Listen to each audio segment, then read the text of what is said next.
Applications of video games within society. Video games' meager history began in the 1950s as simple electronic devices only used for entertainment. As of today, most still believe that they are just that. However, recently, they've begun to move beyond their original purpose. Video games are changing to meet a multitude of different tasks, such as military use, scientific use, mental health development, and many more. The United States has already looked into the use of video games in their military. Drones have become an essential part of combat, or in modern-day combat. After research done by Jacqueline Wetcroft at the University of Liverpool's Institute of Psychology, better drone pilots turn out to be gamers rather than actual Air Force pilots. She states that since the control set is similar, gamers and their natural abilities make them better suited than someone who's been on the field. Another way that video games are helping the military is by recruitment. The game America's Army, first made in 2002, works as a simulation that accurately portrays combat on the field. The website, or not the website. The game is actually recruited more people than the military's own website, GoArmy.com. Speaking of which, the military's website takes actually 8 million to run per year, while the game takes around about 4,000 to run per year, making it a much cheaper and effective option. If the military would truly acknowledge this difference, though, it would save them millions of dollars if we better spent elsewhere. Additionally, video games have begun to take prevalent roles in different sciences. Recently, neurologists in northern medicine have begun using video games to help their patients recover from strokes. Mike Warner, a journalist who was studying the scientists at northern medicine, stated that most volunteers who participated in their experiments actually demonstrated increased joint mobility even months later. Having video games as a method of recovery would be much better. Not just much better, but much cheaper than prescription drugs or surgical procedures. Another method that can be used are simulations. Simulations are systems that can depict events and play likely outcomes of said event. These are the types of games that the game developer Jane McGonigal has produced. One of her games is World Without Oil, which puts the players in a realistic scenario of which the world has run out of oil. These types of games can teach people about a real date of data. These types of games can teach people about dangers of the real world and how they can prevent them. Like the aforementioned game America's Army, simulation games can make people aware of situations and even possibly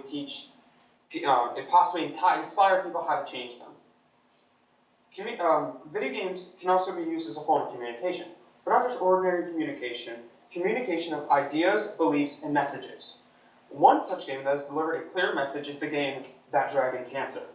The game was created by a young couple who had lost their child at a very young age, and the game details their experiences with a courting tone.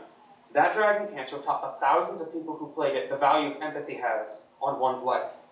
Additionally, games have been used for therapy.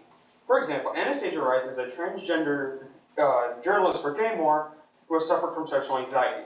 She reports in her essay that social multiplayer games actually have helped her get through her anxiety and have actually helped her learn how to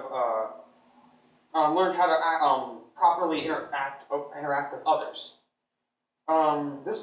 Despite the belief that video games cause more antisocialness, this proves that games can actually teach people how to come together and work as a team. If this idea of bringing people together is used properly, it can bring people from different races, cultures, genders, and even ideologies together to solve real-world issues. As stated earlier in the presentation, video games can be used to spread certain ideas. While this is a great concept, the medium can be used for more than just good. While a lot of games, while trying to convey a message, oftentimes rub off in the wrong way. Try to rub off in the wrong way and can be seen as inappropriate or violent. These games have unfortunately been used as representatives by most of society, and it's really it's a struggle to change this perspective, even with actual evidence. Like, for example, researchers in Germany have proved or studied the emotional responses of long-term players of violent video games to provocative and disturbing images. After their test, their results concluded that video games do not affect one's mental health in any negative way. However, there's more evidence that proves that video games are making a difference and are moving outside their original purpose. As stated earlier in the presentation, games have been have found themselves helping the military, scientists, and even greater society as a whole. This is unfortunately undermined by the violent and inappropriate video games that most society uses as representatives.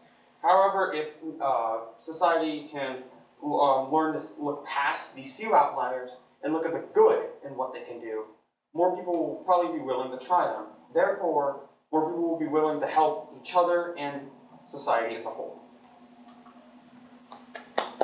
Okay, couple questions for you, Patrick. The first one is, how valid and reliable are the sources you've used, and how do you know? And which sources didn't work? Is that all one question? Mm-hmm. Yeah. A lot of my sources, or a lot of, like, when I was researching for my essay, Mm-hmm. a lot of my, it was extremely hard to find valid sources, but the sources I used, I made sure they were valid by looking at the date, date, author, and then the author's credibility.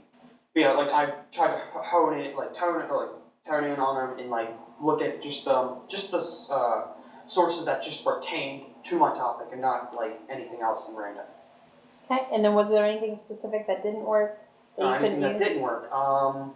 I found a lot of ones that, well, I don't know. I did find a lot of them that I guess could work, but a lot of them weren't credible, or they just weren't very good. Some of them I couldn't even find the author's name or things like that. So a lot of my sources that I originally found, well, pertaining to the topic, didn't really they just didn't work because they just weren't credible. Okay, and if you had more time, what additional research would you conduct? I probably would have probably wanted more time to see if I could create a more valid solution, a more valid and concrete solution. That and probably try to try to focus on more of the similar sources, because I believe I mentioned them. I've mentioned them and I alluded to them, but I feel like I didn't do it enough, and so I probably should be able to. I should probably want to do that further and more.